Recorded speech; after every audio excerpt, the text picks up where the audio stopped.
but it's always good to be smiling and having a positive attitude. Just the results, I mean.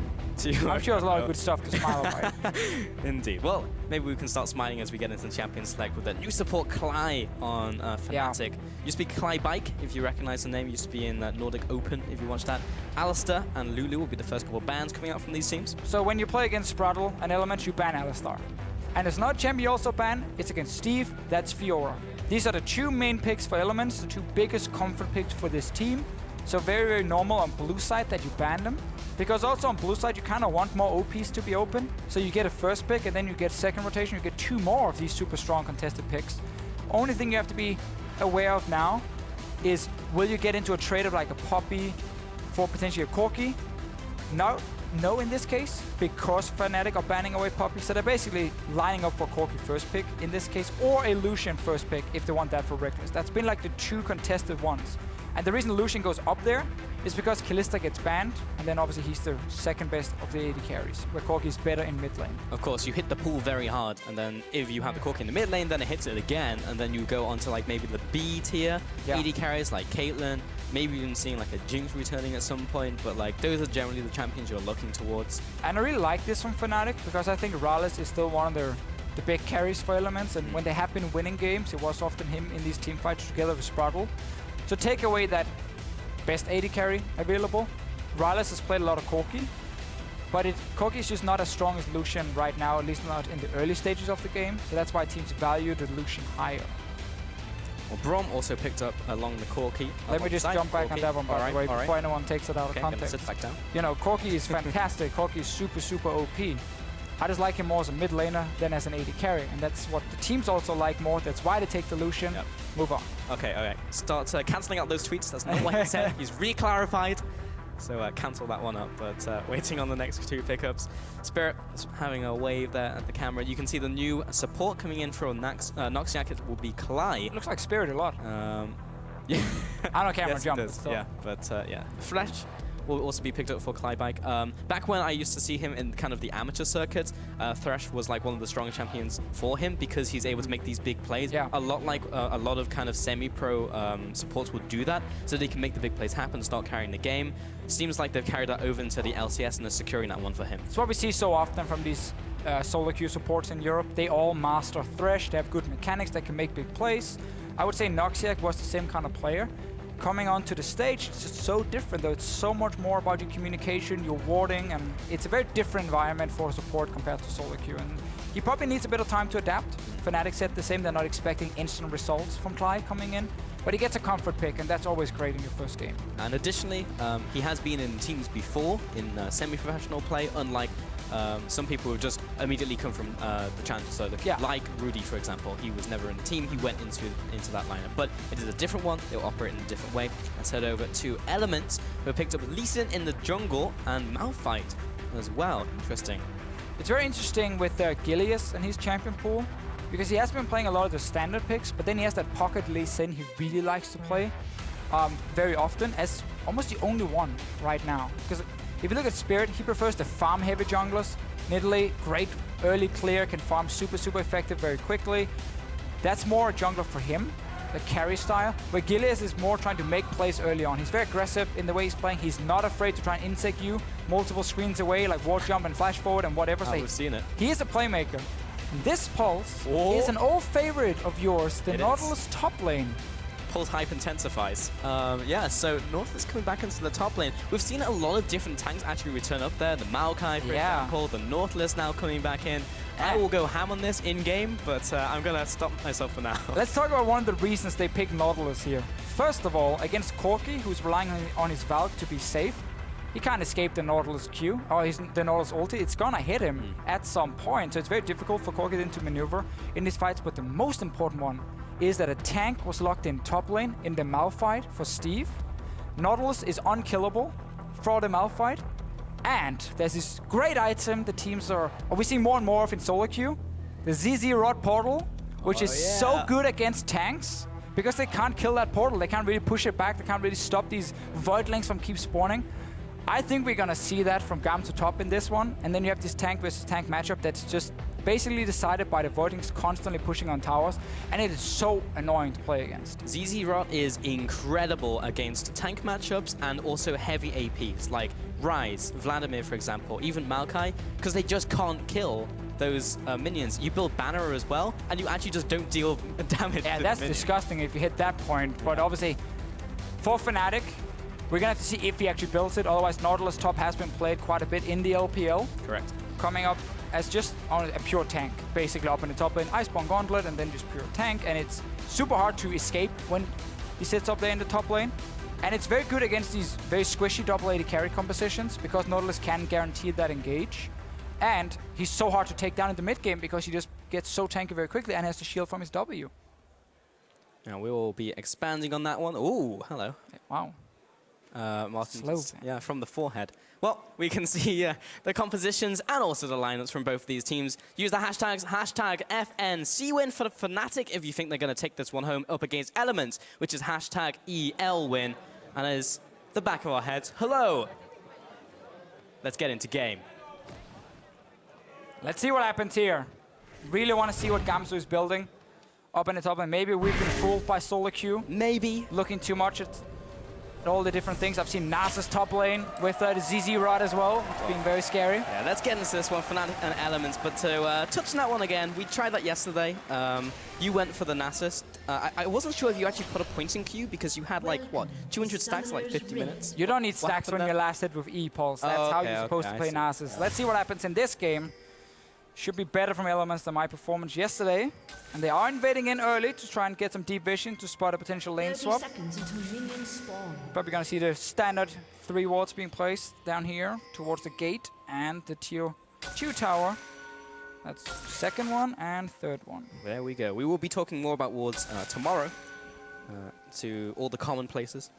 But let's see, Elements are now backing away. Now place one last ward before they back off. I really like that ward from Fnatic. They saw the invade, so they place a ward at the blue buff to see if Elements are staying around if they run out. To potentially see, okay, is there a chance they might swap down to bottom side because they're now running out of the jungle? It is harder to do. You gotta do it very quickly now because of the timing of the minions spawning so early. But Fnatic at least know, okay, Elements haven't stuck around that top side. And they can now basically try and guess because you see Elements are staying around mid lane, being like, okay, we want to see something before we do anything. Playing a EZreal Braum into Lucian Thresh is complete suicide. Like, that's impossible for you to really win that lane, or outside of maybe one all-in you can do. So I understand 100% why Elements are saying, let's lane swap. Let's not risk losing the game already in the laning phase. Additionally, we did see the masteries being picked up, and once again, what a surprise. They're both running Strength for the Ages, so yeah, pretty much every jungler picking that up right now. Kaj and Rekkles heading in spot lane. What was that, Lucian? I talked over you. I'm just saying, get that free HP pulse. It is worth it. The Thunderlords is outdated now for junglers. It is 800 gold when fully stacked, and that's not even including the max health that you get back from camps or big minions after you've fully stacked it, so you have to value that one yourself. But a good way to compare it is to Windspeaker's Blessing, which at maximum potential with everyone level 18, and you hit everyone with a heal, that's 2,500 gold worth of stats. And that's 800 on one champion. So it's a very good scenario if you get the heal on everyone. Has to play like Alistar or Monsoon on a Janna. In one of these big team fights, it only lasts for 3 seconds. Strength of the Ages lasts for the entire game. Yep. Mathematics. I think we're selling it, you know, we're really selling it. Really hope junglers and solo queue will pick it up.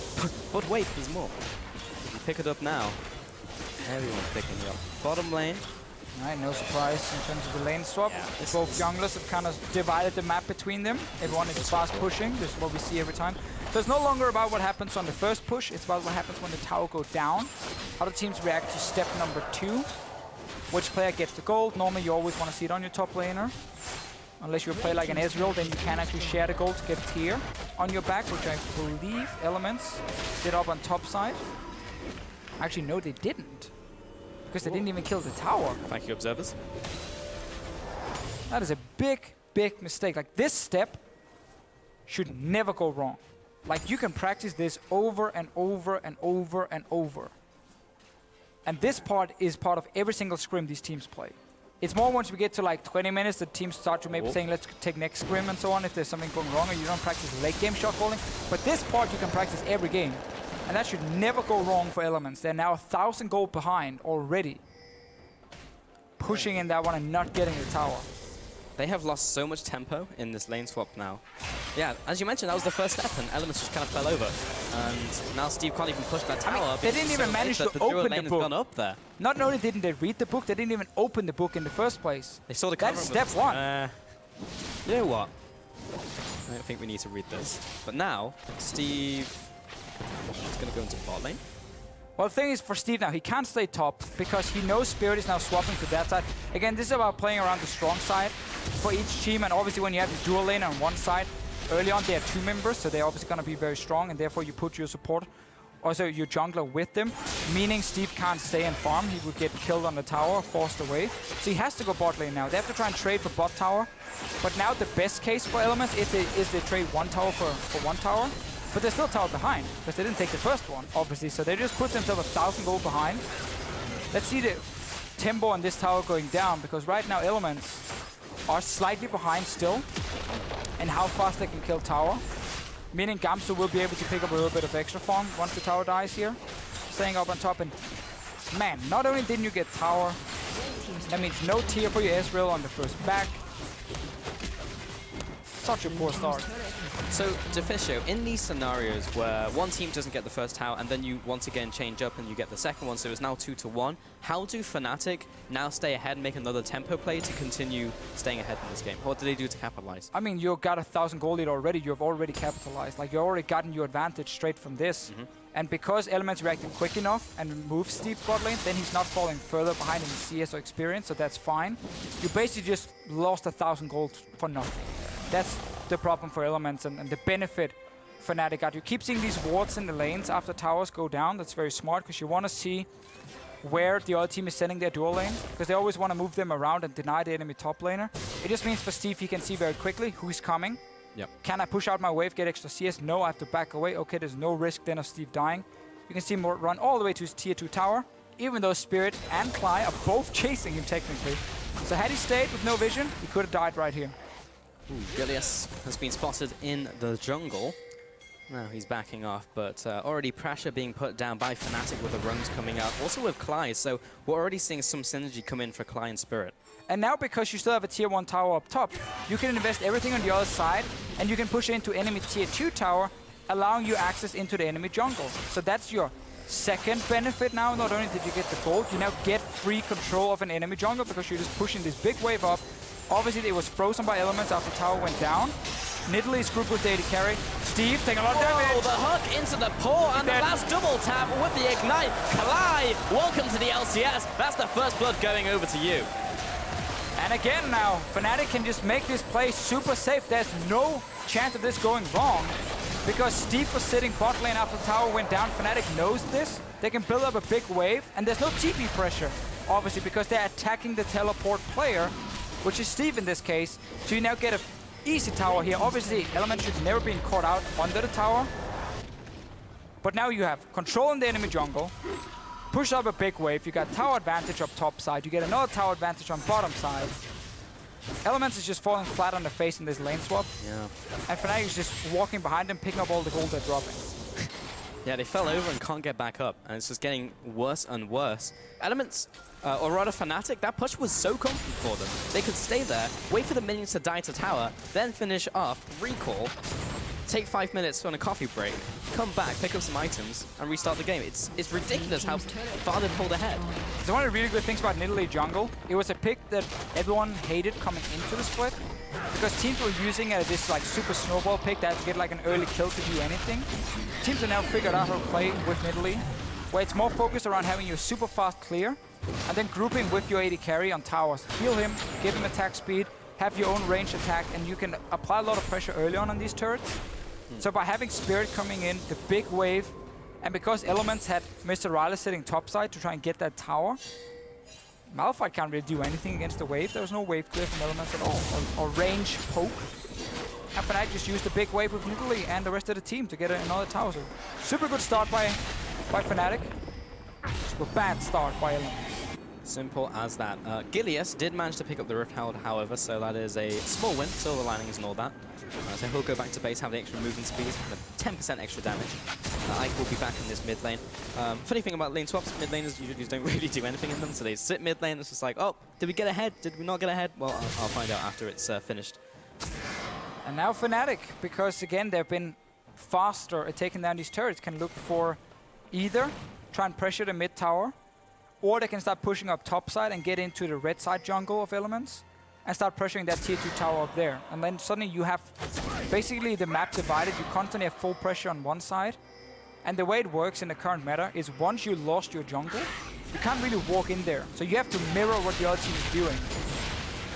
But because you are now towers behind, every time you make that trade, you never really gain anything because you're still behind. Right. Because you're still tower behind from the start. So it's just about how much can you pressure the lanes and the jungle. Fnatic now kind of slowing it down a little bit. Just letting Nautilus get all the farm up top. Is that a ban-off command on the way from Gamsu? Maybe. I think it is. The EIKA's being picked up. And the Alistair should lead into a ZZ Rod portal then, coming after. And then it's a split pushing Nautilus, who's very hard to kill. Impossible to kill for a Malphite, that's for sure. Who then also suddenly has pressure on your towers. Because he can buff off his own minion, and he can also put down a ZZ Rod with the Void Links. Correct. And Malphite can't do anything to stop these guys from killing his tower. And then suddenly you gotta send someone else to stop it, but there's no one else with a teleport. So you send someone with no teleport to that lane. Gamsu just TPs away and makes a play 5v4 on the other side of the map. And man, it can look fantastic. That's what we call checkmate. Let's see. Man, I want to see this happen so badly. I just want to see where they place the portal. Because like one thing is in solo queue where teams are placing it, and it's like, yes, in solo queue you can learn something, but in competitive it should be a lot more planned where to place the ZZ Rod portal. And also, when do you ban off command the minion? Like, which wave do you pick? Do you want to commit fully for tower? Or do you just want to start a slow push? Because that's the other thing you can do with this build, is these minions will just slow push on its own, and you can make plays elsewhere on the map. Banana? Nope. Gamsu's not hungry. But yeah, so in solo queue, sometimes you'll place it down at your tower if you're in the one-on-one. Of course, he doesn't have it in this game, but it means that your opponent laner cannot kill it because it's under the tower.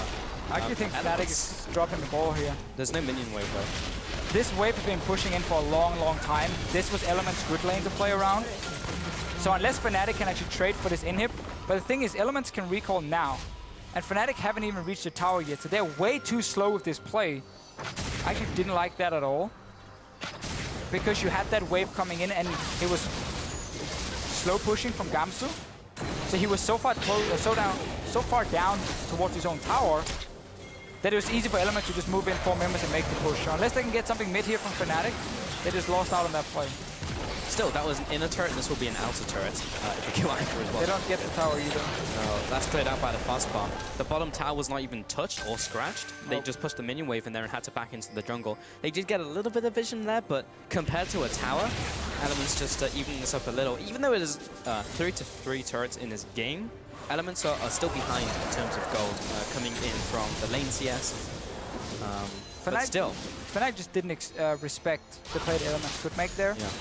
Kind of saying, oh, if they go top lane, we can like rush bot lane, but they were so far away from that inhib turret compared to where Elements would catch the wave on top side. So just a good play from Elements here. And that actually evens out the towers. Yeah. So at least tower-wise, that advantage is now even.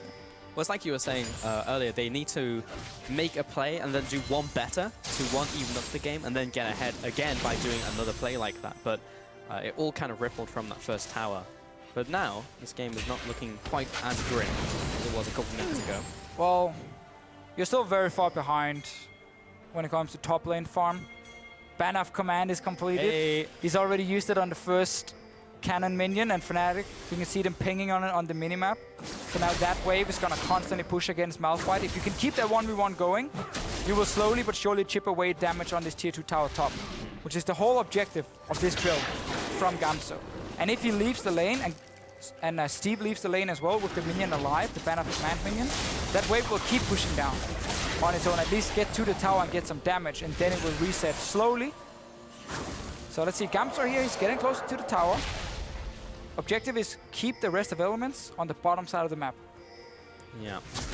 So, oh, Febiven maybe caught out by Gilius, but he's trying to make this play happen. The ward comes up, but maybe he's taken out by Febiven, returning with the damage, Ignite coming out. Spirit following up as well. Here comes the spear, lands onto SPRATTEL, and he goes Splattle.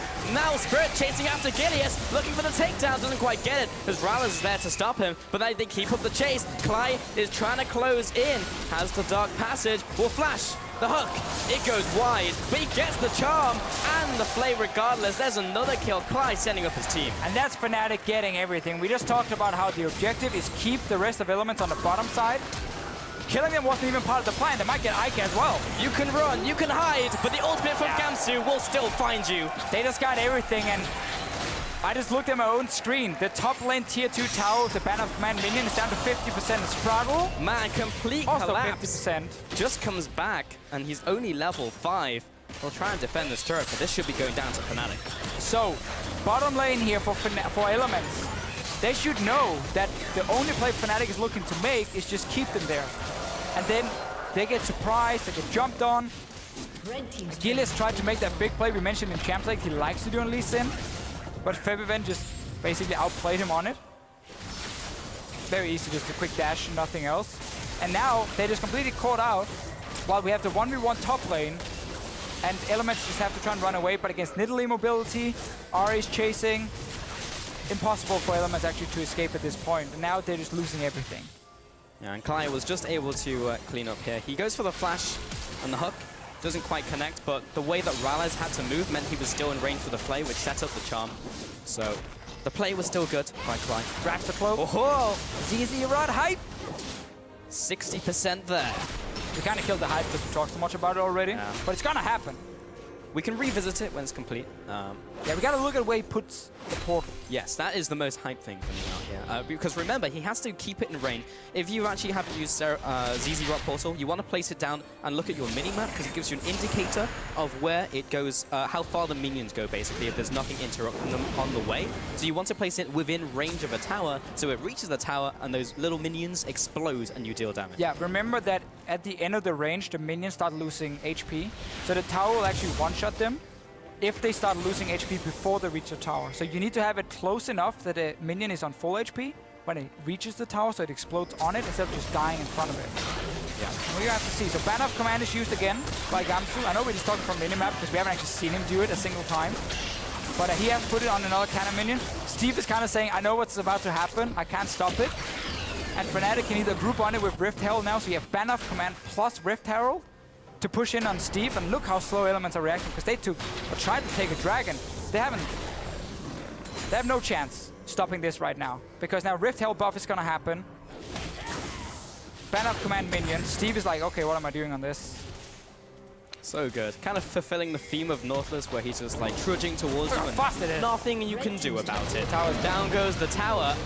Here comes the package, and maybe closing on a Gamsu. Yeah, he's not getting out of this one. The spear will come in just to put a little bit of damage back onto EIKA, but Elements will close in and take out Nautilus. Steve got angry.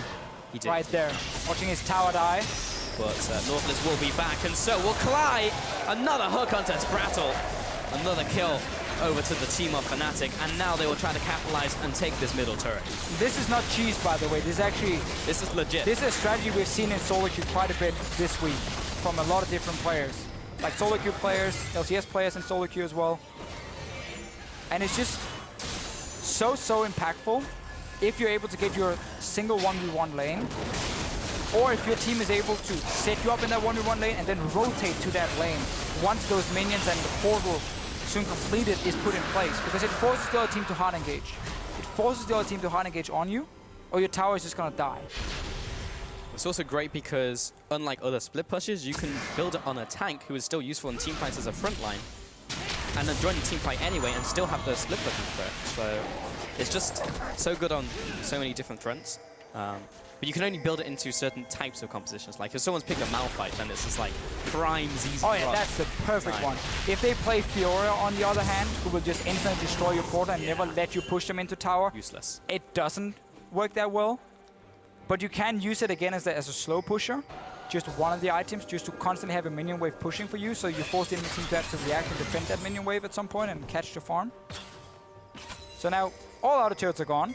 Gamsu is now looking towards inhib turrets, and he's here with his trusted cannon minion, buffed up by Ban of Command once again. Let's see how fast Steve... Oh, you do no damage because it's magic. Yeah, unlucky. Now he has to drag it to the tower, and the tower will help him out. And the minions, and he has to auto-attack it. Look at that. Ridiculous.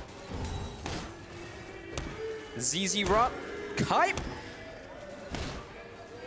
All right, let's see what happens elsewhere on the map. Got it. Because Steve 49 gold, yes! finally killed that one. Yeah, you should clap and cheer for that one. Problem is the rest of Fnatic is also winning, by the way. So like this is obviously just a super snowballing match for Fnatic, and the highlight is just watching a split pushing Nautilus with Ban of Command and ZZ Rot. All right, we're gonna see it be placed down. So if you don't want it to be killed, you want to place it near the tower, but since there is no tower there, then he's gonna have to place it further up and try and defend it.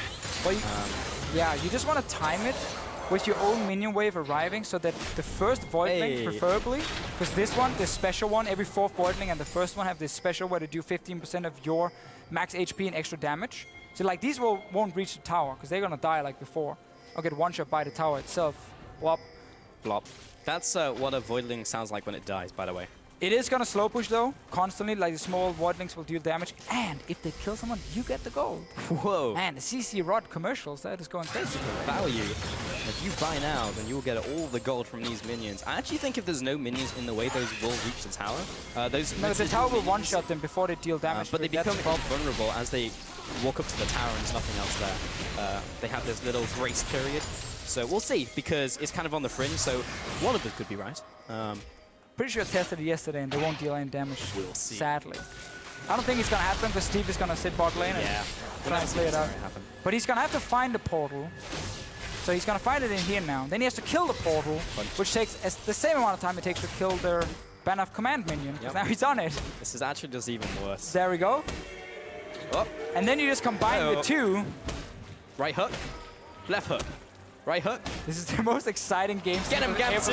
Get him off the ZZ Rot! Yeah! Living. We living. Look, there's a super one. Gamsu hasn't got that much health at the moment because he went banner first. Oh, he doesn't want a team fight. He'll want to go for a bigger health item, which will buff up those minions as well. Yeah, that's it. That's the downside, obviously. Yes, you are a tank, and ZZ Rot is actually their second best MR item in terms of pure stats, because it gets 60 MR. So it is a strong tank item in that sense, but doesn't give an active you can use in a team fight, and doesn't give any HP either. So he's fairly squishy with this build in a way, even though he is a big tank. That's just something you gotta keep in mind. He's obviously not as squishy as an AD carry or anything, and he can tank up something, but you're not built for team fights. You're built for being annoying in a side lane. Not a lot has happened on the rest of the map, I've got to be honest, while all those ZZ Rot shenanigans were going on. However, now Baron is being started by Fnatic, and Febiven is there over the wall. Spirit is going to be going in on this one. That was blue trinketed, but we do have Febiven playing a goalkeeper here. Now the TP comes in from Steve, so gotta respect the unstoppable ultimate. There's actually no reason for Fnatic to make this play at all. You need Gamsu just to sit in that bot lane. And you need Elements to send someone else to defend it, and then you can go for Baron after. Now this actually just allowed Elements to make a play themselves. They have Steve now with the team. Got a bit of mid lane damage as well, or mid tower damage. So Gamsu, back into your lane. You have TP as well. There's no need to go walk in with your team and start a Baron. A little bit too early for Fnatic. You couldn't see that, but Fisher was gesturing towards the bottom lane, shoving. Trying to wave him down there to the bottom lane. There you go. It worked. He's also going towards Sunfire Cape, so even more pushing potential. Also gives you extra HP. So, fantastic. Look at the synergy. Febiven back in the top lane, also split pushing. This is also good because who's going to duel Febiven? No one. Overall, the Elements composition was a little bit strange in the pick and ban phase. Like blind picking the Malphite before you had seen the last two picks from Fnatic. I don't feel is very good. Even though Fiora was banned, who's normally doing really well against him in lane. Anyway, we got our boy Gamsu in the bottom lane, Febiven in the top lane. Doesn't have the same crazy beautiful style that Gamsu is going to bring. Ban of Command is soon ready, and that this cannon is the chosen one. There we go. Unless he's buffed by Baron, we can't name him. Let's see if he puts the portal the same place he does. Okay. Yes. And now he's probably gonna leave because Steve has no teleport. Look how much damage this minion does, by the way. Yeah, so what you want to do now is you look what Gamsu is doing on the minimap. Steve has no TP, so he's dragging Steve away from the lane, saying, I'm gonna force a fight. Like, you have to be with your team now, because I'm gonna force a team fight. I'm Nautilus, I can just click ulti on someone. So now this bot lane with the CZ Rod is just gonna continue pushing into the lane and a ban of command minion, and Steve can't defend. Nobody can defend this one on bot side. It's just being forced by the items. But someone has to go, because it will erode the tower, because minions, when they explode, they do actually a bunch of damage. Or Elements will have to force a team fight. They have Malphite ulti and say, like, the way we can break this is not by constantly. Hey! Yeah, but the tower didn't hit it. That's not the point. Oh. The tower is supposed to hit it before it explodes, but because there's minions, it works, obviously, for it. Alright. It's because tower didn't hit it. Oh, Gilius! Kaj finds him and the team tries to capitalize, and SPRATTEL will be giving his life for Gilius. He jumps over the wall, but he's gonna go down. Febiven, what a charm onto EIKA. Steve jumps in, he gets one, he's looking for more. Everyone from Fnatic, this is actually going sideways, and MRRallez and Gilius may be able to finish off Febiven. Not quite enough, he'll cut away with the Foxfires. There's the shutdown over the Spirit, and 3 members remaining for Fnatic, 2 for 5 overall. And there's a play Fnatic tried to do before without setting up the bottom lane. Now they did it correct. Set up bot lane with Ban of Command and ZZ Rod. Force Steve to go defend. Rush the Baron. Force the team fight. Steve came in so late. He used his ulti when one member of his team was already dead. That's how you want to play. This tower as well, by the way, on the bottom side is on 40% HP. From just ZZ Rod and Banner. I actually think it's a little low, but we'll have to... Oh! Yeah. 30%. Yeah. 29%. So, alright. Minimap right here. Steve is running from the bottom lane. He's the guy needed in the start of this fight. And then say MRRallez is doing the same. So Fnatic is making the right play. You force the Baron not to take the Baron, but to get a team fight. And as soon as the fight is on, Rekkles does go down, but it's clean up from here on and out from Fnatic. Actually became a little bit of a messy fight. Yeah, towards the end there, Fnatic may be going down, but Febiven got all of his damage off, another rotation came up. Steve having some fun in the bot lane. So we have now learned stuff about ZZ Rod. If the minion is about to die but gets close to the tower, and it doesn't get hit by the tower, it will explode and deal the damage. That's why he places it down here in the bush, because it is close enough to get the explosion and also push the wave as long as there's minions with it. If there's no minions, the Voidling will walk down, be low HP, the tower will one-shot it, and it won't deal the damage. Which we're gonna see now. Look at this beautiful little minion. No, probably the back one. Actually, no, don't kill Steve. He doesn't get gold for that, by the way, so there's just no value. It's just all bad. Did we see a banner? No. So Gamsu is still waiting on his banner. You can do it now. He's waiting for a cannon. Oh, it's one cannon? Yeah, it is. Okay. Alright, so he's going to stay here for a little bit. He has teleport. There's a pink ward in that bush, so if he decides to go in there and teleport out, they'll be able to see him to potentially stop him. Yeah, Steve's going to try and clear, but he is Malphite, and this is a cannon that has been buffed. Yeah, no, Steve again needs help in this bottom lane. He might just try and keep the cannon there, just stand there, and like wait for his minion wave every time to show up, and let them DPS it down. This is the most frustrating thing to play against, by the way. Like, there's nothing you can do about it. Good thing is he has teleport now, so you can actually sit bot lane, and then hopefully kill the ban of command minion, and then TP away. So for Fnatic, again, you want to set up the play. And when there is TP, you want to do it as soon as the ban of command minion pushes far enough up. Then you want to make the play, because if the heat TPs away, the ban of command minion is still alive and can push in on tower. Good shot. Has revealed it. Gilius jumps in. Can he get the steal? Gonna go with no. SPRATTEL pops his ultimate. Now we'll be going down to Spirit, who smites it. And that is Baron going over to Fnatic. And there's the first one of the game. 1 out of 1, 100%. Hashtag mathematics. 11 kills in this one, and now they'll be pushing up the top lane. Just need to take down those other 2 inhibitor towers. But since they've already taken the mid lane one, it should be a fairly easy push. And of course, bot is still pushing. So Elements is constantly on the back foot. So that's the small voidings from the portal, constantly spawning, pushing in that wave. It's never going to push back for Elements, because there's so many extra minions always coming in. Even though they only deal a little bit of damage on the minions, it's enough to always turn in their favor. Oh, SPRATTEL's there. He's got you, buddy. But I'm not sure he can protect the tower. That is a big minion wave stacking in the bottom lane.